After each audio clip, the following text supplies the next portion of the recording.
அனைவருக்கும் வணக்கம்.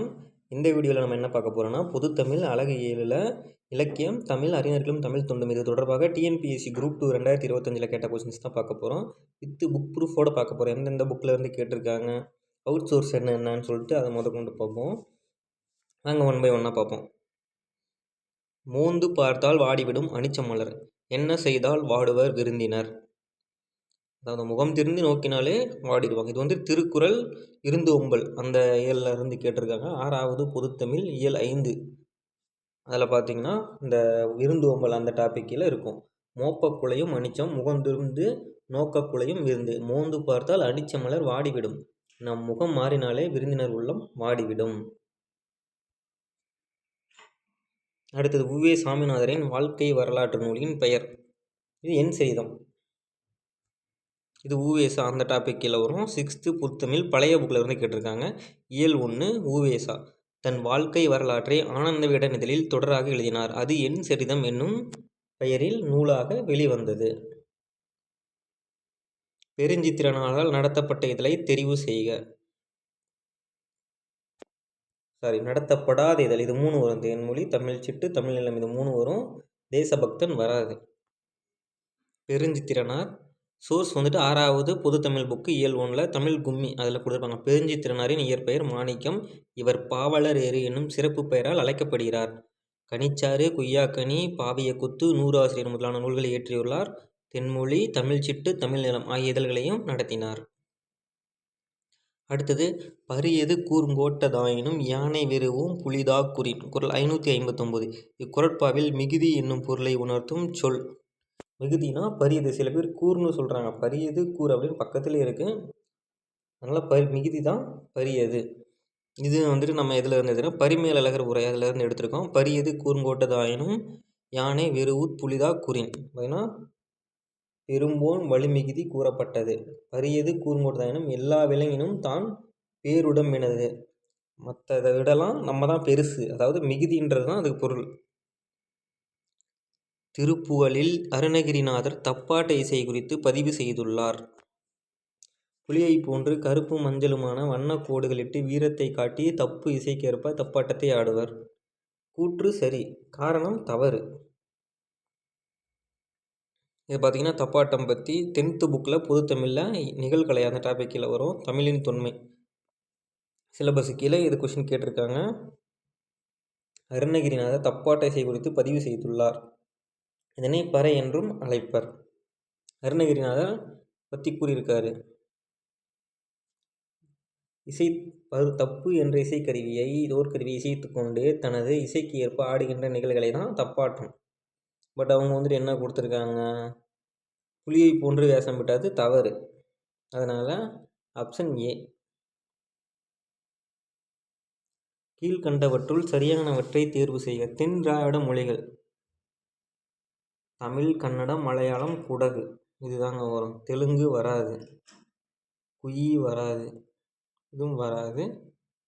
அதனால் ஆப்ஷன் பி.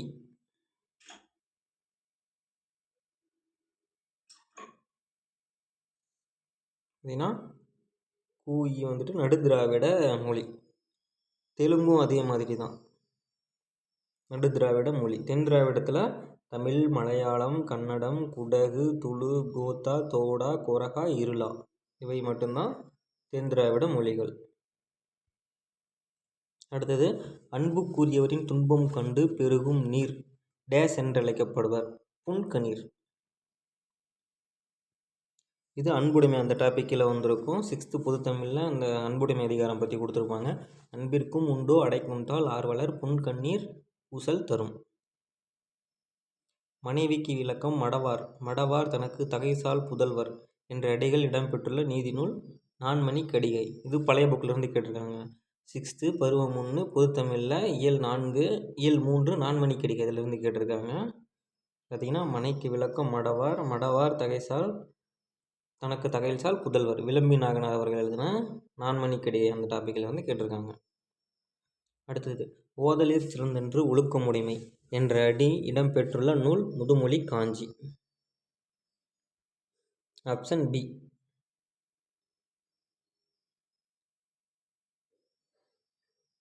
7th பருவம் 1 பொதுத்தமிழில் பழைய புக்கு இயல் 2 முதுமொழி காஞ்சதுலேருந்து கேட்டிருக்காங்க. நமக்கு என்ன கொடுங்க, ஓதலே சிறந்தன்று ஒழுக்கம் உடைமை.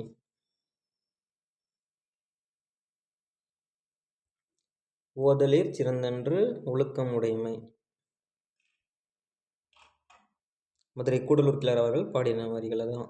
ஏலாதியில் கூறப்பட்டுள்ள சமண சமயத்திற்கே உரிய அறக்கருத்துகள் கொல்லாமை. இது பழைய புக்கில் இருந்து இந்த மாதிரி நிறையா கொஷின் டேரக்ட் கொஷின் கேட்டிருக்காங்க. ஆனால் பழைய புக்கும் நம்ம படித்து தான் ஆகணும்.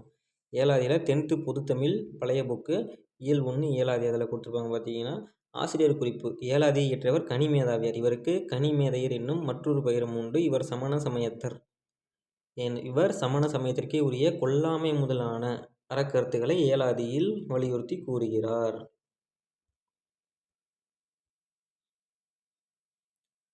இரவில் மாட்டிய இலங்கு சுடர் நெகிழி உறவு நீர் அழுவத்து ஓடுகளும் கரையும் துறை. இச்சங்கச் செயலை இயற்றிய ஆசிரியர் உருத்திரன் கண்ணனார். இது நமக்கு அறநூல்கள் அந்த டாபிக் கீழே வரும். 7th பொதுத்தமிழ் இயல் 4 கலங்கரை விளக்கம் அதில் கொடுத்துருப்பாங்க. இரவில் மாட்டிய இலங்கு சுடர் நெகிழி உறவு நீர் அழுவத்து ஓடுகளும் கரையும் துறை. கடியலூர் உருத்திரன் கண்ணனார். அடுத்தது கீழ்கண்டவற்றுள் தவறான ஒன்றை தேர்வு செய்யவும். அன்பு இருப்பது தான் உயிருள்ள உடல், அன்பு இல்லாதது உயிரற்ற உடல். இப்படி சொல்லியிருக்க மாட்டாங்க. அன்பு உடையவர்கள் தான் உடலுக்கு பிறர்க்கே என்பர். அன்பு இல்லாதவர் எல்லா பொருளும் தமக்கே என்பர். இதுவும் கரெக்டு. இது 2 மட்டும்தான் தவறான ஒரு கூற்று. திருக்குறள் பற்றி இதுக்கு ஆப்போசிட்டாக வரும். பட் திருக்குறள் என்ன சொல்கிறாங்கன்னா, அன்பு இல்லாதவர் எல்லா பொருளும் தமக்கே என்பார்கள், அன்பு உடையவர்கள் தம் உடம்பும் பிறர்க்கே என்பார்கள். அன்பு இருப்பது தான் உயிருள்ள உடல், அன்பு இல்லாத வெறும் எலும்பும் தோலும் தான். அவங்க வந்துட்டு உயிருள்ள உடல்னு கொடுத்துருப்பாங்க. இவங்க வந்துட்டு வெறும் எலும்பும் தோலும் தான். அதுதான் திருக்குறள் வழியே உணர்த்துற பொருள். அடுத்தது அன்றே ஒழிய விடல் என்று வள்ளுவர் எதனை குறிப்பிடுகிறார்? நடுநிலை கடந்து உண்டாகும் செல்வம். இது திருக்குறள் பரிமேலழகர் உரை அந்த டாபிக்லேருந்து எடுத்திருக்கோம். 113வது குறள். நன்றே தரினு நடுவிகந்தா மாக்கத்தை என்றே ஒழிய விடல். நன்றே தரினும் தீங்கன்றி நன்மையே பயந்ததாயினும் நடுவு இகந்து ஆம் ஆக்கத்தை அன்றே ஒழிய விடல். நடுவு நிற்றலை ஒழிதலான் உண்டாகின்ற ஆக்கத்தை அப்பொழுது ஒழிய விடுக. நடுவு நிற்றலை ஒழிதலான் உண்டாகின்ற ஆக்கத்தை அப்பொழுதே ஒழிய விடுக. நடுவு நிலை கடந்து உண்டாகும் செல்வம் தான் முக்கியமானது அப்படின்னு சொல்கிறாரு. கிளைநரை அளக்கும் கோல் நமக்கு வரும் துன்பம். இது வந்துட்டு 796வது குறள். இது ஸ்கூல் புக்லேயும் இருக்குது. நம்ம பரிமேலழகர் உரையில் வந்து எடுத்து சொல்லியிருக்கோம். திருக்குறள் பரிமேலழகர் உரை. கேட்டினும் உண்டோர் உறுதி கிளைநரை நீட்டி இழப்பதோர் கோல். கிளைநரை நீட்டி அளப்பது ஒரு கோல். ஒருவனுக்கு கேடு என்பது நமக்கு வரும் துன்பத்தை கேடுன்னு சொல்கிறாங்க. தன் நட்டாராகிய புலன்களை எஞ்சாமல் அளப்பதோர் கோல். நமக்கு வரும் துன்பம் தான் நமக்கு நண்பரை வந்துட்டு அளக்கிற ஒரு கோல் அப்படின்னு சொல்கிறாங்க. நமக்கு வரும் துன்பம். Option A. அடுத்தது கண்ணதாசன் குறித்து பின்வரும் கூற்றுகளில் சரியானவற்றை தேர்ந்தெடுக்க. 1949ஆம் ஆண்டு கலங்காதிரு மனமே என்ற பாடலை எழுதி திரைப்பட பாடலாசிரியரானார். இது கரெக்டு. இயேசு காவியம் என்னும் நூலுக்காக சாகித்ய அகாதமி பரிசு பெற்றார். இது இயேசு காவியம்காக வராது. அடுத்தது கவியரசு என்னும் சிறப்பு பெயராலும் அழைக்கப்படுகிறார். இது கரெக்டு. கவியரசு கண்ணதாசன் நமக்கு தெரிஞ்சது தான். Option D 1 and 3. இதில் எந்த இது கொடுத்துருக்காங்கன்னா பார்த்தீங்கன்னா 1949ஆம் ஆண்டு கலங்காதிரு மனமே என்ற பாடலை எழுதி திரைப்பட பாடலாசிரியர் ஆனார். இது ஒரு கூற்றாக இருந்துச்சு. அடுத்து சாகித்ய அகாதமி வாங்கினதை பற்றி ஒன்று கேட்டிருந்தாங்க. அது இங்கே இருக்க பாருங்க. சேரமான் காதலி என்னும் புதினத்திற்காக தான் சாகித்ய அகாதமி விருது பெற்றார். அடுத்தது வேலு நாச்சியார் கற்றறிந்த மொழிகள். தமிழ், ஆங்கிலம், உருது, பிரெஞ்சு.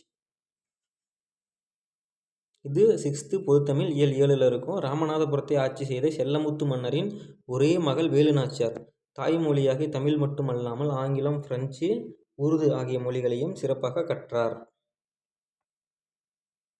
அடுத்தது சரியான திருக்குறளை கண்டறிக. சொல்லுக சொல்லில் பயனுடைய சொல்லற்க சொல்லில் பயனிலா சொல். பயனில சொல்லாமை அந்த இயல் கீழே வரும். இது சிலபஸ் வந்துட்டு திருக்குறள் சோர்ஸ் 6வது பொதுத்தமிழ். பயனில சொல்லாமை. சொல்லுக சொல்லில் பயனுடைய சொல்லற்க சொல்லில் பயனிலா சொல். பயனுடைய சொற்களை மட்டுமே பேசுக, பயனில்லாத சொற்களை பேசாமல் விட்டு விடுக. நம்ம எந்த ஒரு இது பேசினாலும் அது ஒரு பயன் கருதி தான் நம்ம பேசணும், தேவையில்லாமல் பேசக்கூடாது அப்படின்றது அந்த திருக்குறளில் சொல்கிறது. தேவநேய பாவாணர் கூட்டுக்கிளவியை புணர்வாக்கியம் என்று எதனை கூறுகிறார்? ஒரு எழுவாய் பல பயனிலைகளை கொண்டு முடிதல தான் கூட்டுக்கிளவிய புணர்வாக்கியம் என்று கூறுகிறார். தேவநாய பாவாணர் நமக்கு சிலபஸில் இருக்கார், அதில் இருந்து கேட்டிருக்கு. இந்த கொஷின் எங்கேருந்து கேட்டிருக்காங்கன்னு தெரிஞ்சிருந்தால் கமெண்ட் பண்ணுங்கள். தேங்க்யூ ஃபார் வாட்சிங். நெக்ஸ்ட் வீடியோவில் சந்திப்போம்.